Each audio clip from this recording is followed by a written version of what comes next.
Welcome to the 11th Annual Summit on Transforming Learning at Rollins, Advancing Racial Justice and Beyond. First, I want to ask, who here was at the debate last night? It was awesome. Dr. Small, are you in the room right now? I want to give you a hand for your incredible work last night.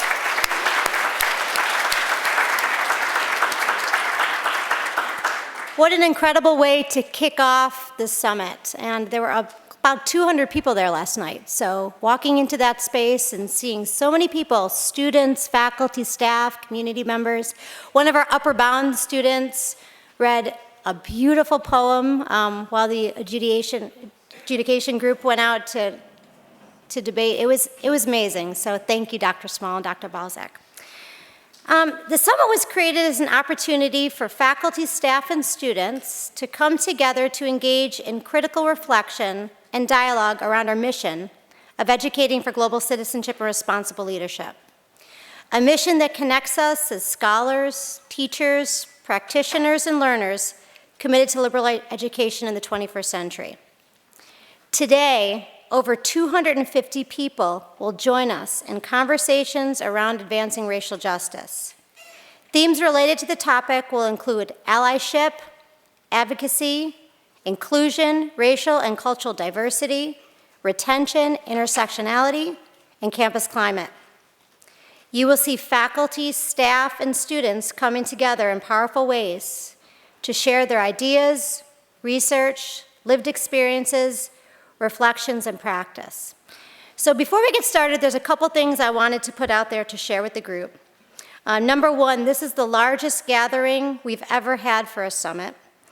As of yesterday, last night, Trish was giving me updates and we were still receiving RSVPs and student interest. We even had some faculty members let us know this morning they're having their classes come, which is really awesome. But with that, we are aware that there's space limitations on our campus based on room availability. So I want to ask everyone today to be flexible and nimble. I call this share the love, snuggle in. Some sessions may be tight, and that's okay. Get to know your neighbor. Love each other. We've done our best really to work with the lunch based on RSVPs, but if we have people come in, share your food. Today's about love. I also want to note that we have students and faculty. Obviously, today's a day of classes, so people are going to be floating in and out. So if people have to leave this session in the morning, I just ask that you go out the side door or the back door. Number two, all the rooms and locations are updated online on the Summit website, so you can access that through your phone or your iPad. We would love for you to be present on social media, so please tag pictures with the hashtag Rollins College. Use Facebook, Twitter, Snapchat, Instagram. But I ask that you are particularly sensitive and honor those moments and reflections that come from a place of vulnerability regarding lived experiences of our community members by not sharing those on social media. Outside of this room, you were probably able to see when you came in all week long because of Jennifer Ruby, Abby Holleran, and Cece, and Destiny Lott. We've been getting people's commitments to advancing racial justice. So you see a lot of our students' thoughts, dreams, and hopes around this topic. And thank you for that good work this week. Also, due to the high interest in this topic, we've coupled from the advice with the Vision Committee, the Summit Committee, we've created a Beyond the Summit series workshops that will be events that will allow us to continue the conversation today and move the needle as a campus community. And we're going to talk a lot more about that throughout the day. At 5:30, President Grant and Peg Cornwell will be joining us at a community reception at Dave's Boathouse for all attendees. We'll have light snacks, and this will be a time for reflection and conversation before Othello begins, right back here at 7:30. And students will also engage at Dave's in spoken word. So at this time, I'd like to introduce our president, President Grant Cornwell. And, you know, it's hard to believe that Dr. Cornwell only arrived at Rollins on August 1st, 2015, because in the past 7 months, he has made a significant impact and an instrumental one on our commitment to diversity and inclusive excellence. His call to action is the reason that many of us are here today and really ready to move Rollins forward. Welcome, President Cornwell.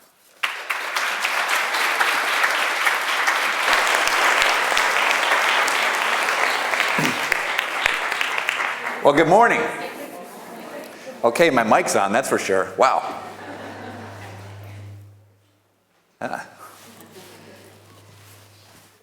Rob, is that going to be okay? Okay, great. Thank you. Okay, well, good morning. It's great to see you here today. We have a lot of good work to do today. I'm going to share some thoughts to get started.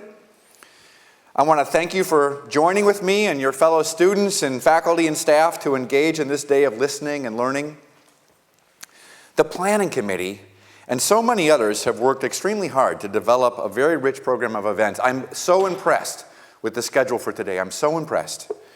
And I want to take a moment to thank them. The planning team includes Abby Hollerman, Lisa Johnston, Gabriel Baranacci, Trish Moser, Destiny Lott, Sophia Macias, Peg Cornwell, and Mickey Meyer. So thanks to all of them.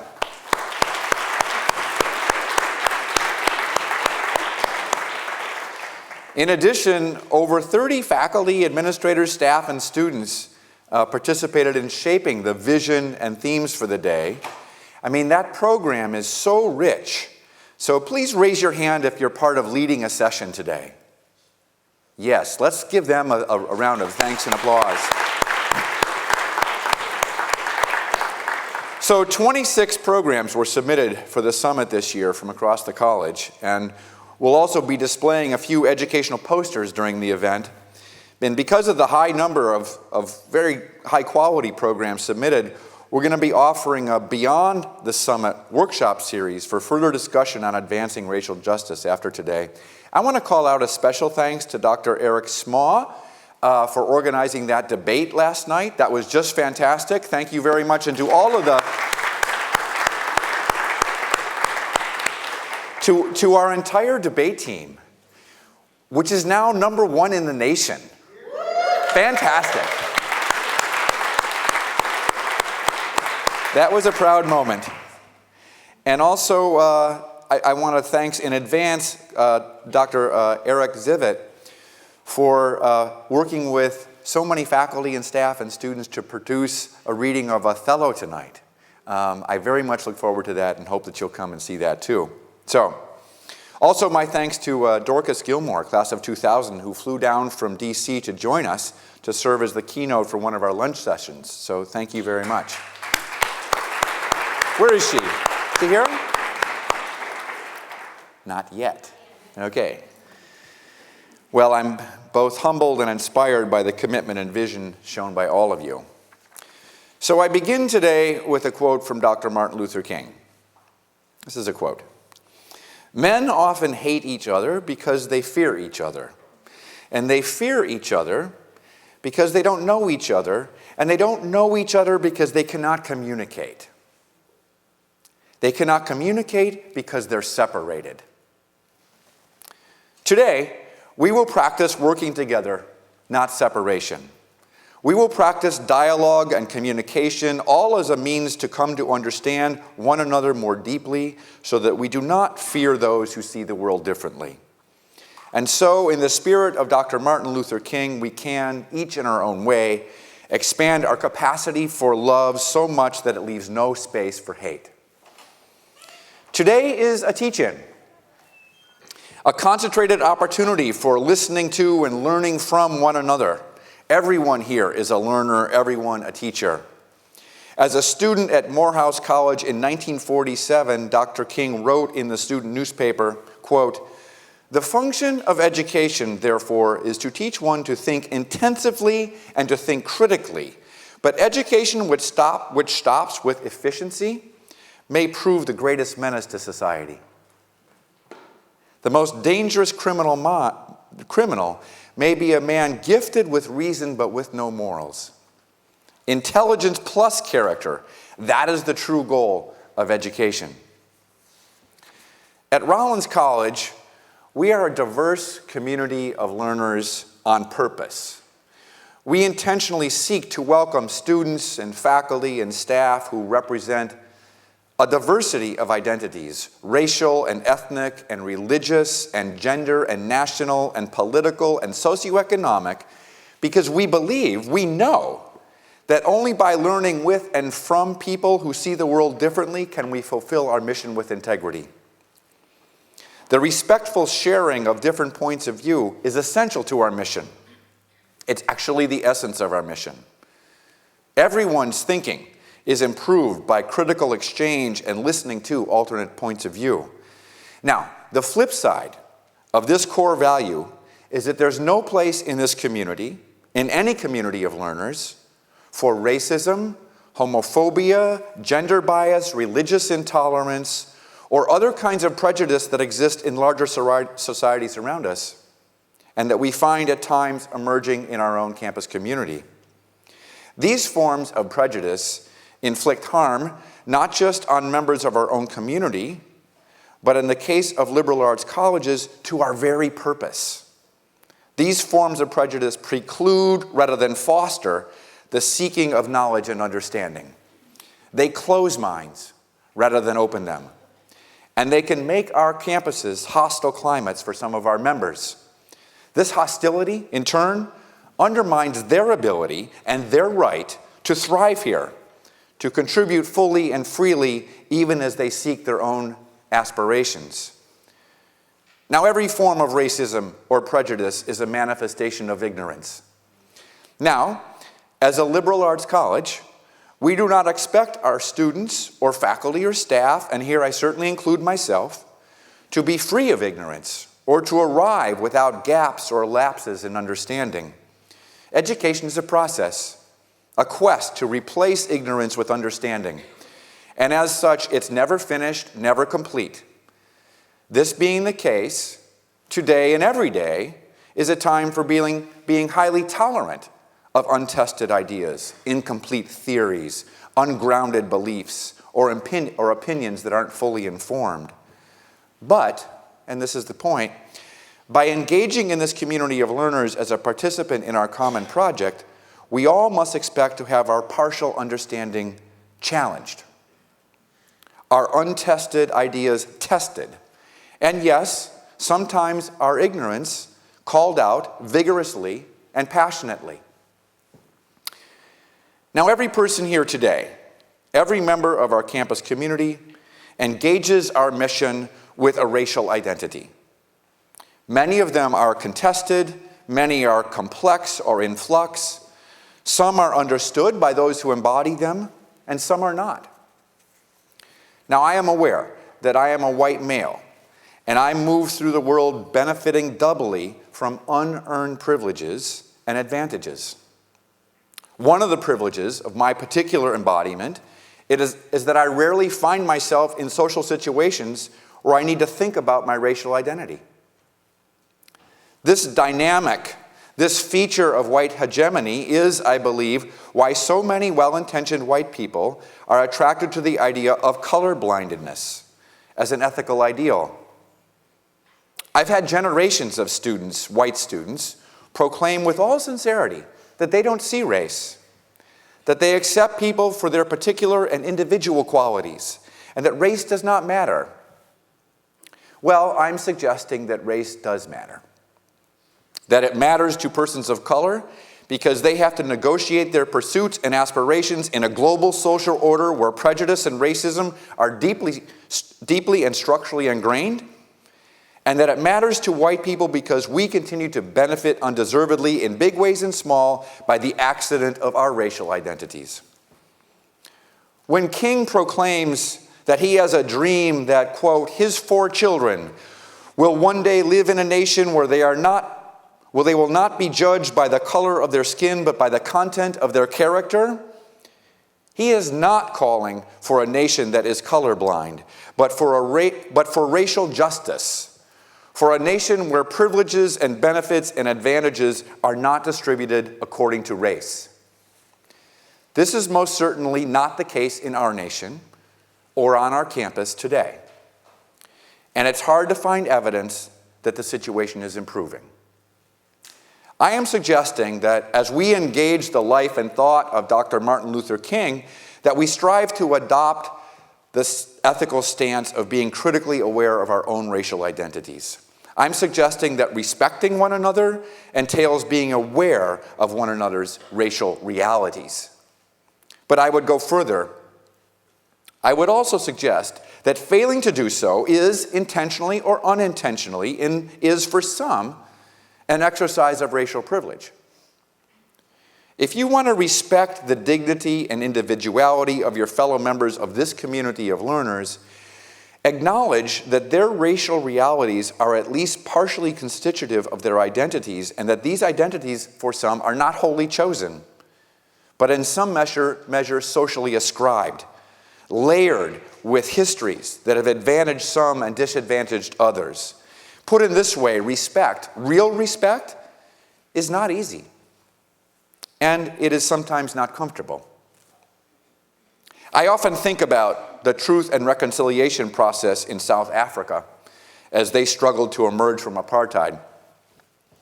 The theory of social change here is that it would have been impossible to move forward from a long history of structural injustice towards a new history of racial equality.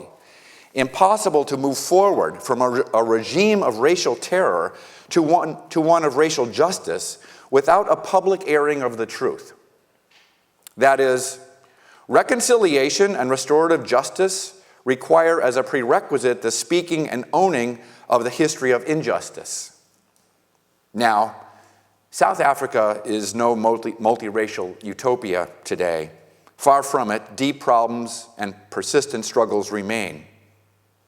But I don't believe our own nation has come anywhere close to having our own process of truth and reconciliation, our own program of restorative justice. Yes, we have made gestures that implicitly admit of horrendous historical wrongs, gestures towards desegregation and civil rights and affirmative action. But we have not collectively and structurally, as a society, come to terms with the historical roots of white privilege and its persistent influence. We have not come to terms with discrimination and the multiple inequalities that are distributed by race. Look at demographics of longevity by race. Look at educational attainment by race, distribution of wealth by race, or, of course, incarceration by race. And it's impossible not to see evidence that our own regime of racial terror that lay at the foundation of our nation has not been reconciled. And I maintain this is because, in part, we have not really owned the truth about our own history. So, in closing, these sessions that have been planned for this summit represent so many efforts to face these difficult truths. Surely they're not a solution for our nation, not even for our campus, but each session, each conversation, each advance in mutual understanding can be a restorative action, and collectively they can mobilize us for more. So thank you for being here, for being in this conversation. May today be a new beginning for Rollins. Thank you.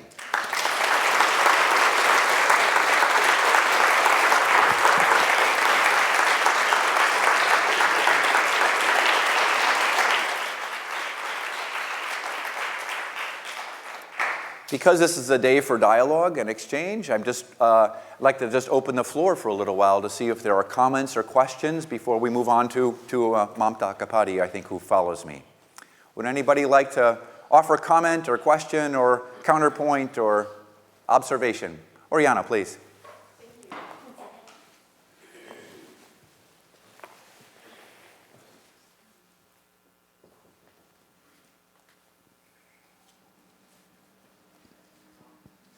Thanks, Rob.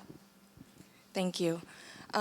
Dr. Cornwell, I just want to thank you. In 10 years of service at Rollins College, I have never heard an administrator speak that candidly and directly with our community about diversity, inclusion, and equity on this campus, and I'm so grateful for you. Thank you so much. Well, thank you.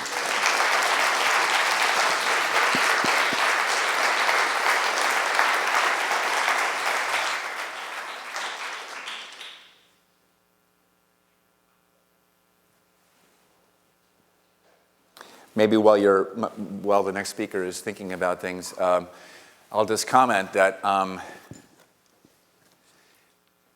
been working on these questions both philosophically and in praxis for, 25 some years. And I think probably like you, many of you, sometimes it's demoralizing because progress seems not only slow, but progress seems ephemeral. We work so hard to achieve a step forward, and as soon as you turn your back to move on to something else, history fills in behind you and you're back. It feels like you're back to where you are. So, what I've come to believe about this work is that it's always with us, right? And I think it's tempting, desirable even, to think that we can have a kind of collective commitment and we can create change at Rollins and that change will stick. And then we can continue to move forward. What I actually believe is that change won't stick unless we're constantly vigilant, constantly committed. There are changes that we can make that are material changes, like the representation of underrepresented groups at Rollins, that we can make that will be a change that we can build upon. But cultural change, addressing the real underlying dynamics that we're talking about today, we're going to be in this the whole time that we're here. And we have to sign up for that. And I have signed up for that. So, thank you. Well, thank you. Whilst you were talking, I forgot everything I wanted to say. Sorry. No, it's just something I wanted to share. The fact that when you were talking, at a certain point, you made a statement, and I wanted to clap. And then I just held back. And I asked myself, why did I hold back? I mean, why wasn't I free enough to clap my hands? And maybe other people would have clapped when I did that.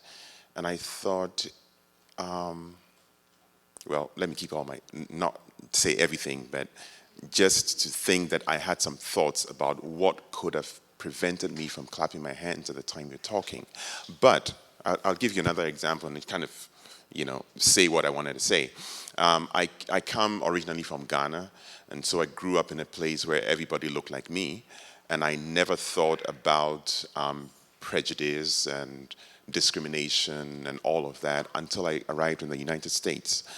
And then I suddenly began to think about the color of my skin, where what I say would probably be construed differently because of who I am and because of the accent I have. And not that all of us don't have an accent anyway. It depends on what side of the fence you come from. But I also realized I worked in other countries in Africa, and I still realized that there was prejudice. I've worked in South Africa, and I've felt discrimination from white South Africans, but I've also felt discrimination from black South Africans because they were marginalized for a long time, and then suddenly here comes a professor who is teaching in one of their universities and kind of taking their jobs away from them. So I think what you said about understanding where the other person is and being able to talk together with other people instead of being separated, that's really what did it for me. And one application for me is to find out what is a white experience. Yes. Because I can be thinking about my own experiences and the discrimination and prejudice and all of that, and I feel that all the time.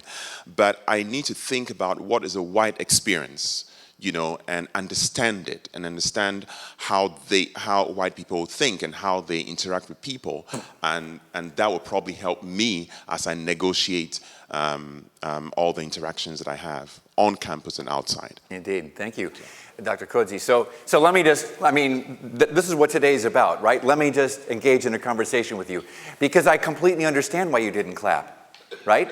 And we should name this, because I think it's healthy to do so. What you heard, there are cultural discourse norms, okay? I'm a middle-aged white guy. That's the way I talk, It was quite formal. It was a mode of communication that is familiar in the academy. I thoroughly recognize that it's very situated speech. And there are other kinds of venues where more audience interaction would have been completely appropriate. And in fact, interestingly you say that, because as I was working through my text, I was thinking, I wonder if they're out there. I would like to hear some rejoinder, but I wasn't really allowing it by the form of discourse that I chose to convey those ideas. Now, I would submit that, in a college context, you want to have space where all manner of different kinds of discourse are not just permissible, but understood. So I would have been totally fine if you clapped. In fact, I would have found it very affirming. But yeah. But I also completely understand. I completely understand what you're saying about why you didn't in that setting. So, well, I don't want to take up. Is there anybody else that would? Time for about 1 to 2 more. Sure. There's a couple down here or one there. Good morning. Good morning. I'm Mae Fitchett, for those of you who do not know me. I've been here since 1998. Am I too short? All right. Okay. Thank you. So I'm probably the person that many would recall when I am invited at the table or to discussions like this to share some of my experiences at Rollins and in the community. While I appreciate our dialogue, and I hope we continue it, so when you hear me, I'm probably at a different place, like I'm ready for some action, okay? And I mean action in terms of it's time that we really look at our community here, and are we intentional about inclusion and diversity? And how do we make that happen if we want that here? How do we improve that? And I'm ready to engage, to help in any way that I can to make that happen. So just to share my space, and Dr. Kazi is right, we all have different experiences. These brown faces, black faces, we come to the table with different experiences about race in America. It is different for someone who comes from another country, comes from the Caribbean, very different than the American experience. And I know you'll hear that today. Thank you, Dr. Cornwell. I think, President Cornwell, you've been awesome. I really appreciate this, as Oriana said, first time, and I have hope. Thank you. Thank you.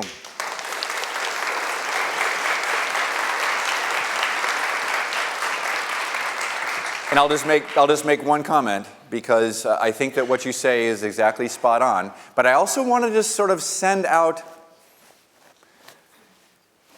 an alert, right? That action at Rollins will mean doing things differently. And doing things differently in some cases is going to disrupt our norms. And disrupting those norms is going to be uncomfortable for some. And they're going to say, because, man, I've been here, they're going to say, oh no, I wanted to achieve that end, but I didn't mean this. I didn't want to give up this. I didn't want to not do this. Or wait, we've always done it this way. I'm all for the goal, but don't ask me to do that. And so this path is not a smooth one. And yet it's the path we have to take. So thank you for that. Please. Thank you very much. As a native Floridian and obviously African American, I know racism very well. You mentioned public airing of the truth. So thank you for this forum. The young lady back there mentioned dialogue is not enough, and she's right. It begins with participation. So this step here today is a step in the right direction. I am a Holt student here at Rollins, and I've been here for several years and have experienced various degrees of racism. It exists, let's face it, it exists. So I thank you for your boldness, your passion, and your genuine sincerity to make a change, to mirror this campus, not only to the community, but to the globe.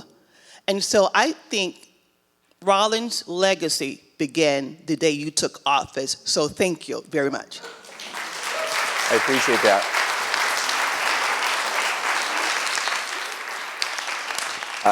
I appreciate, thank you for your response to these. Thank you for those comments. I am sure that I mean, they're very humbling, and I assure you that I cannot make that big of a difference by myself. This is something we all have to be in together, and it will take time, and it will be hard.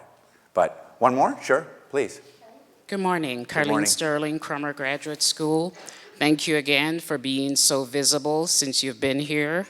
And I want to go back to my fellow colleagues' statements on intentionality and participation.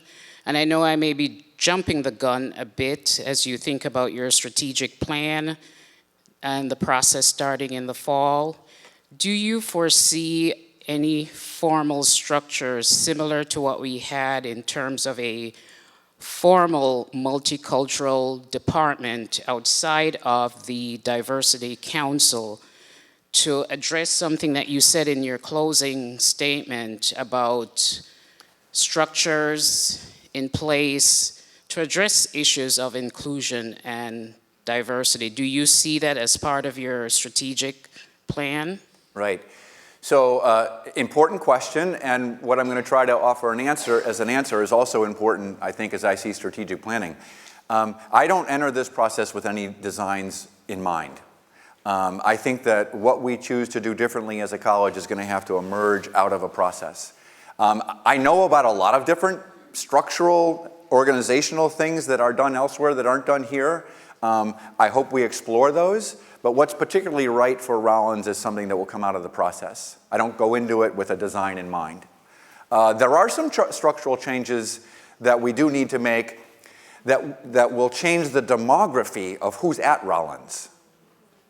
That has to be the first step. Because we can't achieve our mission, well, we can't achieve our mission, we can't even get the work going if we remain so predominantly white, both in our student body and in our faculty and staff. So those are structural changes that I think we can get about, in advance of any kind of strategic planning because it's just obvious. Then what we do with that will be something that's more difficult. So I'm gonna stop now because there's other folks on the program. It's a great day. Again, thank you for being here. Thank you for being engaged, and I very much appreciate it.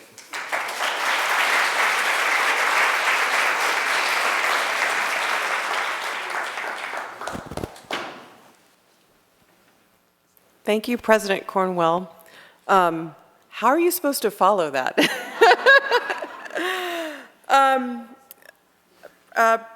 I want to also offer gratitude to our entire community. And Dr. Sma asked us a question amidst the debate last night. And so I used his reflection and his question to frame my reflections for this morning. And that is, what is the kind of community we want to create?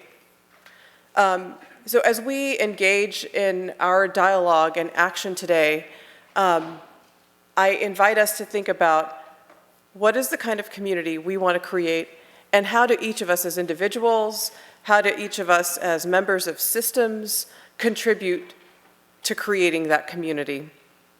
And I want to start with a story. I always start with stories, and the piece that I want to begin with, as President Cornwell asked us to think about, are our identities. I'm so grateful. I don't think I've ever heard a college president name their privileged identities in public. So for President Cornwell, for you to name, I am a middle-aged white guy doing this work in this way, that means a lot to me as a woman of color. So thank you for that. And I also think we need to have an intersectional conversation. So how do we sit in the and? So I want to be transparent about my own identities. I use she, her, hers pronouns. I'm a cisgender, heterosexual woman of color, of Indian descent. I identify as Asian American. I fit into the upper middle class. I have citizenship in the United States. And as you continue to hear my identities, there are those that are marginalized, and there are those that are very clearly privileged as well. As we engage in our conversation today, we've made a commitment to have a conversation around racial justice. And so let's hold on to racial justice, and let's have that conversation in an intersectional way, because the intersections of our identities matter. All of the complexities of our identities matter. So my story. So my February has passed, and I have a 7-year-old who has been through 3 Black History Months at school now. And so this Black History Month, she was asked to write a paper on Frederick Douglass. And so she began writing her 2nd grade paper on Frederick Douglass. We went to the library, we did research, and even in the children's section, you can find, she was looking for his biographies. She found a truncated version of his autobiography, where he was recounting experiences of his life, his words, and she encountered the N-word. So my 7-year-old, again, very privileged. I think there are other 7-year-olds that encounter the N-word in very different, violent ways. She encountered the N-word at the library in a book. But I was not prepared to have that conversation with my 7-year-old, but there are many communities who are not prepared to have that conversation with their 7-year-olds or younger. So we began to have the conversation, and so of course I shared with her, okay, it's a word that hurts. Here's where it comes from, in a way that I could communicate with my 7-year-old. Now, I had a lot of anxiety because some of y'all have met my daughter. Just to give you context, when she was 5, I talked to her about uteruses.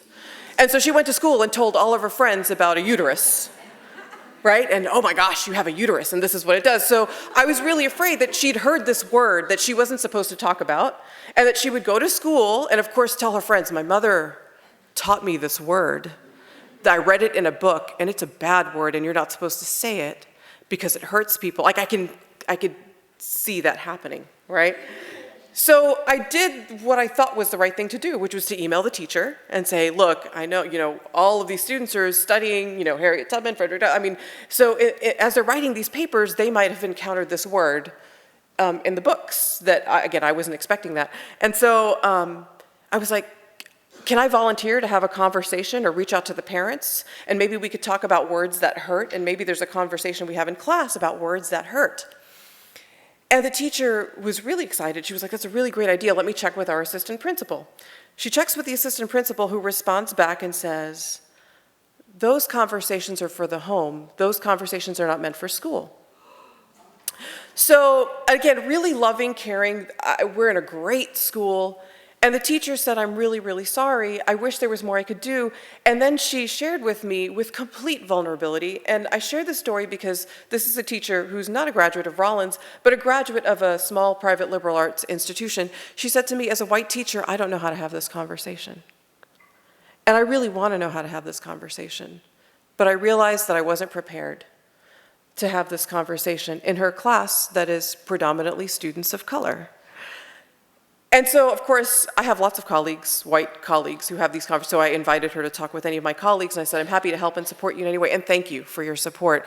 It means a lot to me. But that got me thinking, right? So another salient identity for me is parent, and why this conversation is important, and why staying in the difficult conversation is important. And that's what I want to talk about briefly today, why staying in it is important, and how do we engage in this kind of difficult dialogue. And so I want us to think about what our energy could be today. For me, when I get backed into spaces, particularly around my marginalized identities, I rely on my dominant identities to kind of care for that, right? So I go into vocabulary and words, and I will tell you how I am right, and you will cry. Because I get put in a space where I feel like I have to be in a space of being right. And so we're going to be in a lot of conversation today, and we are going to agree and disagree. What I ask us to think about is, when we're most tempted to sit in the space of being right, what would it mean to shift our energy to be in relationship?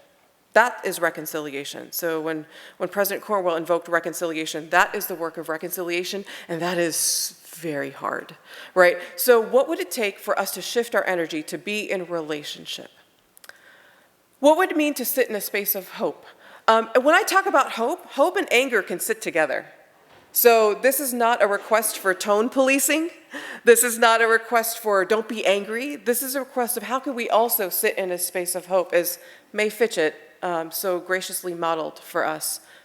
Because we can do that. We can sit in frustration, dissatisfaction, and hope together. So I extend that invitation to our community. And then finally, How do we rely on our wisdom? So we have lots of colleagues that are presenting today. We come with the very varied levels of lived experiences, degrees, life experiences, spiritual backgrounds, identities. That is our wisdom. We all come with wisdom. So we all have different levels of intellect, and when I say levels, I mean it's not vertical, like across the board, different ways in which we present our intellect. If we can combine that with compassion, what we have is collective wisdom here that's unparalleled. And I ask that we all rely on our collective wisdom. So as we engage in dialogue today, we bring different wisdom, and all of that wisdom is necessary or our work is incomplete. So during our time together, I hope that we can have intentional and purposeful dialogue. I hope that we can identify the conversations we want to be in after today. A part of that is, again, we have an extension of series, an extension of the summit. And I hope that that extends even after those sessions are over, but that we think about what are the conversations we need to stay in, because sometimes the conversations are the work, right? So yes, there's action that needs to happen. Sometimes the action is the continued conversation around the grappling of issues. So let's sit in the both and.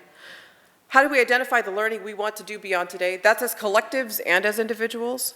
And how do we engage our hearts in this work? It's so safe. My brain is such a safe, it's an interesting place to be, but it's a safe place to be.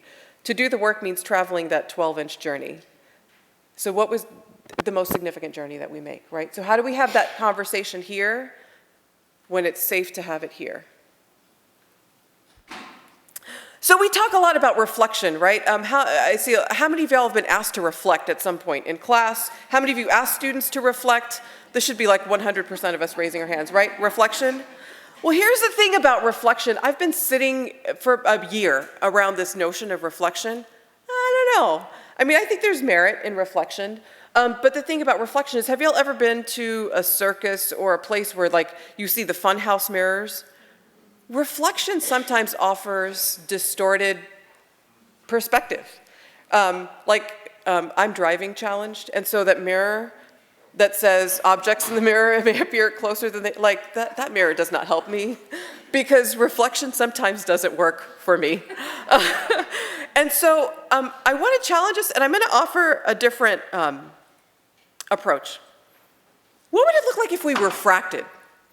What would it look like if we took notions and we identified the complexities of the dimensions, right? So as light goes through refraction, then we see the different wavelengths of light. So what would it mean for us to look at the complexities, right? President Cornwell has asked us to stay in it as a complex community, the complex conversations. That means looking at the complex dimensions. That is not an act of reflection. That is an act of refraction. So I'm going to ask that we have refractive moments as a community. It may seem cheesy. This is my one reference to science so that my parents can be proud of me. So thank you for humoring me. But I really, again, what would it look at? To look at the complexities of the wavelengths of conversations, because there are so many. And we see things as singular elements of light, but really there are complex dimensions to what we do. Frankel's quote, and this particular reference means a lot to me personally, because I think as we're seeing in our democratic society, we're going from stimulus to response really quickly, right? You see action, you see reaction. And what this moment is for our community is that space. We need to create space between that stimulus and response. Our work together is broadening that space so that we can elevate the humanity of our response, or our reconciliation, or our engagement. Because when I think about what some of our colleagues are going to present, you're going to hear from admissions, you're going to hear from HR, you're going to hear from our faculty members, you're going to hear from conversations from pop culture to policy. Our colleagues are going to be sharing a lot of vulnerability. They're going to be saying, here's stuff we're doing, and we know we need to be better. That's not the time, this is not the time or space to say, oh my gosh, like XXX critique, critique, critique. Critique is important and it's meaningful. And let's honor the vulnerability and courage that our colleagues are presenting today, because our goal today is to be in this space. Today shouldn't be a day of judgment. It should be a day, our day, our commitment to being on a path to reconciliation so that we can reconcile who we are today with who we want to be tomorrow and the years that come. And we're all socialized, right? We all weren't born with the same level of consciousness and understanding. And so I always try to bring up the cycle of socialization in the conversations because we enter the world, we enter our communities with different types of conversation. We're socialized in certain ways. And those socializations may be reinforced, they may be challenged. Those enforcements result in the silencing of some folks, they result in the liberation of others, but we're all a product of a system, and we all contribute to that system of socialization. And so where we are is where the purple arrows kind of separate. We have a choice. We can do nothing and not make waves, and we can protect status quo, or we can be a part of the change. We can engage in interruption, and that's okay. And I hope we do that. I hope we interrupt. We can't think about, and this is so close as we see kind of what's happening around our country, escalation of violence. Violence will continue to escalate as long as there is poverty and racism and discrimination and exclusion. And so it's going to be hard for us to access peace if we're not talking about those sources that ultimately lead to violence. And so I ask us to think about staying in this conversation is important for those reasons. I think about, again, I told you my daughter and the N-word story. According to the Lumina Foundation, 40% of students in the United States access higher education. That's a combination of community college and four-year institutions. 40% of Americans graduate. So of the 40% of us who have privilege to have either a 2-year or 4-year degree, maybe the 40% of us would have had a conversation if we're lucky, right? I don't know if that happens or not, but this is why this conversation is important. If children like my daughter, the conversation shuts down up to 12th grade, and then those students come to us, for the students who are going to come to us, and then that student says the word or throws a race-themed party on campus, and we shut it down and we don't engage in that process of reconciliation, have we done our work? And so I think about what is the work that we need to do? What does accountability, compassion, difficult dialogue look like? And we all can do that differently. And so I ask us to think about, again, beyond the world of right and wrong and in the world of being in it, in reconciliation, in community. So I want to go back to Dr. Small's question, what type of community do we want to create at Rollins? And so the questions that I hope we think about are, what do we need to do to get there? And what do we need from each other? And those things might be different, right? Those requests might be different. It might be, I need you to, when we're talking, I need you to not say the N-word, or I need you to not reference how articulate I am or might not be, because there's a history behind that for me or for someone else. It might be, I need you to honor my gender pronouns that I use. So I know it might be difficult for you to use Z here, or it might be difficult for you grammatically to use the singular they, but my dignity is grounded in that. So it's listening and being in it with each other, giving each other what we need. And then thinking about what our personal work might be. And so these are some of the things that I think about for myself, may or may not be helpful to all of you. What does allyship mean to you? How do you know? How would you know what it feels like, right? It's not data, it's a feeling. When you've experienced allyship, how would you feel when you've experienced allyship? And then how do we personally show up in allyship? What does that mean? Is that on my terms? Or is it on the terms of my colleagues who need that allyship? How do I know? What evidence do I have that I'm the person that I think I am? How do you know that you're the person that you think you are? So when you might say, oh, I don't engage in heterosexist behaviors, I do that a lot. I like to think that I don't engage in heterosexist behaviors, but how do I know that I don't do that? What evidence do I have for me? And so, again, thoughtful, liberating personal refractions. And then how do we continue to cultivate that allyship as individuals, as an organization, and as members of multiple constituencies? We float in and out of different communities. I float in and out as an Indian woman. I float in and out as being the daughter of immigrants. I float in and out as a member of the upper middle class. And how do my member identities inform how I need to show up? I leave us with one of reflections from Grace Lee Boggs, who's mentor, scholar to me, as we're in it today, how do we expand our humanness and sacredness? Because that's how we're going to change the world, and it happens because we change. So if this conversation today shifts any one of our consciousnesses, even for a moment, we've made a shift. So thank you all, and I hope we stay in it together in dialogue and in community, and it's going to be a great day.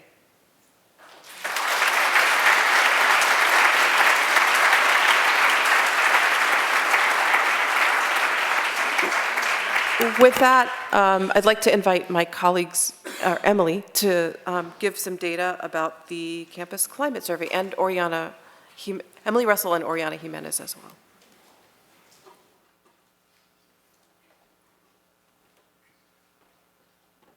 Hi, everyone. Yep.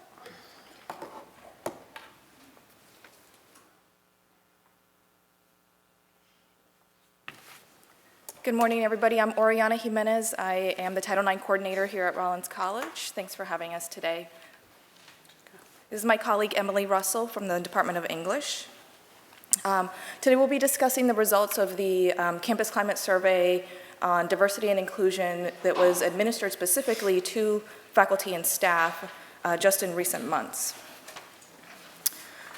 So our survey was designed by the Diversity Council, and data analysis was conducted by an in-house analyst. We hired Dr. Amy Armenia of the Department of Sociology, who has experience in evaluation and in quantitative research and has been at Rollins for approximately 2 years.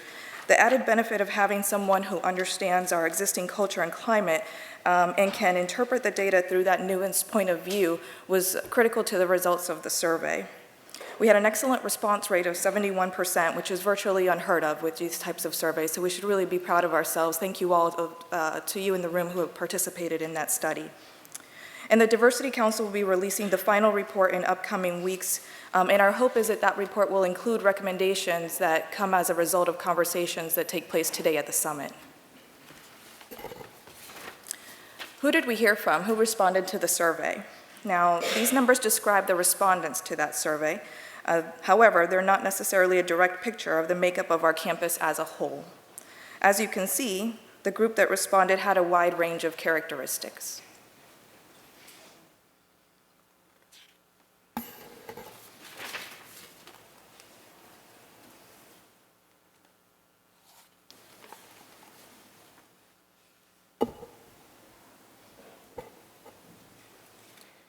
So if we're moving a little fast through these slides, we want to remind you that this is just a preliminary report of this data, and you'll be getting this again and in different ways in the future. We asked faculty and staff how they felt about the climate, how they felt about the climate overall, and how they felt about their climate in their specific area or department. Overall, people reported high levels of comfort in both areas, with the department and work area being slightly higher. However, discomfort with the climate, particularly in the department, was significantly related to membership in a traditionally marginalized group.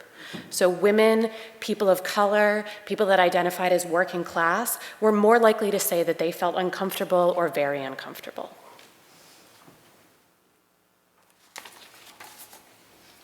In our open-ended responses, a third of those who wrote commended the college for its inclusive environment. So these are a couple of representative comments from the narrative portion.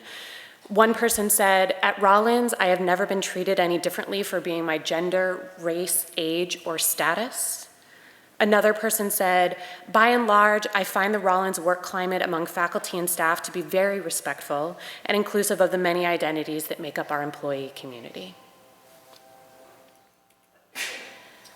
We also asked, though, about whether or not people had experienced or observed insensitive treatment based on particular characteristics. For both of these questions, 40% of the respondents said that they had experienced or observed an incident in at least the last year, and you can see here how those broke down based on characteristics. Also, in the open-ended responses, people reflected perceived social or professional consequences based on their identity. So what does that mean? What is a social consequence? This could include feeling ignored or excluded, being condescended to or disrespected, microaggressions, or being subject to inappropriate jokes. Professional consequences can include a lack of opportunity or upward mobility, feeling excluded from governance, or feeling a lack of control over one's work conditions. Thank you. Now, while most faculty and staff support the college's efforts to advance diversity and inclusion on campus, there's a sizable minority of approximately 37 respondents on this survey instrument who feel targeted or isolated by diversity and inclusion efforts, especially respondents with a Christian affiliation or conservative political views. Quantitative data suggest that this group does not experience undue hardship. However, moving forward, these perceptions might hinder buy-in from some people on our campus, and that's important to know. The response is also reflected in the question, does diversity apply to me? Where those groups that are traditionally in the majority were more likely to say no or that they were unsure. And we want to just add here that the sizable minority constituted about 37 respondents of the total respondents overall. Now, in both open-ended and closed-ended questions, faculty and staff showed concerns about the lack of diversity, especially among the faculty and the student body. And these results were consistent with what our students said in the 2014 Campus Climate Survey that was administered to them specifically. These open comments were submitted specifically on this particular survey by faculty and staff. Rollins is not very diverse racially in general, and not diverse economically among the students. That puts a burden on these racial and economic minorities that I don't see the college equipped to deal with. And in that second comment, the respondent made note of the fact that many of our staff of color are employed in our facilities administration area.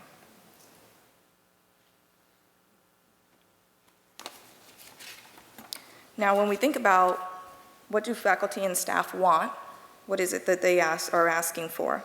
When given a set of possible efforts to advance our diversity journey as an institution, the highest levels of support were in favor of recruiting and retaining more diverse students and more diverse faculty.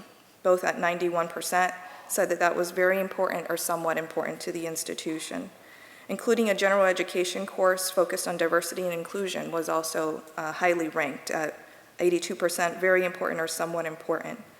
Some others in the top 5 or 6 category were diversity workshops for students on an optional basis, attempts to make hiring committees more racially diverse, and educational programs for faculty on diversity and inclusion and on cultural competency. Pause there. So I want to think about what a climate survey can do, right? A climate survey can tell us where we are now, and it can also give us a path into the future. So I know that when I sit in spaces where we're making decisions about what we're doing at Rollins, I'm going to have this number 91% in my mind, right? 91% of those surveyed said that recruiting and retaining a more diverse student body and faculty and staff body were somewhat or very important. 91%. I think importantly too, this is what our students said that they wanted in 2004. We'll survey the students again, but the major themes that emerged from those surveys were recruitment of ethnically and racially diverse students and faculty, more international students, and a gen ed diversity requirement. We need to ask, are we delivering what it is that we've said we've wanted in these surveys? Not surprisingly, again, we've seen this sentiment of hope echoed already in what people have said today. Greg Kavanaugh, who's the current faculty chair of the Diversity Council, he works with Mary Robinson, who's the staff co-chair, has often said that one of the amazing things about Rollins is our grassroots efforts around diversity and inclusion. What this means to me is that when Rollins moves forward and we think about that grassroots readiness, if President Cornwell is performing the role that is his favorite role, right, which is to remove obstacles, I think about what we as a whole community can do in the coming years, and I feel really hopeful and excited about that. So, Most specifically, what are the next steps? We're going to finalize the full survey report. Again, we'll be having future in-depth presentations and discussion of what the full report looks like. And the idea here is that we want to educate the community so that when you move into your spaces, like your department, your work area, strategic planning committees, that you can cite what it is that we said that we wanted. And then finally, the Diversity Council will develop very specific recommendations moving forward. I think it's important to note, though, that as the council is crafting those recommendations, we have over 50 suggestions from all of you who filled out the survey at levels that are very specific to jump off from, right? So we're going to be having these conversations, and this will continue to evolve, but the starting point is what you've already told us. We absolutely welcome your continued participation and conversation about these and related issues. So here's the email address from the Diversity Council, and we invite anybody to get in touch more specifically. Thank you. Thank you.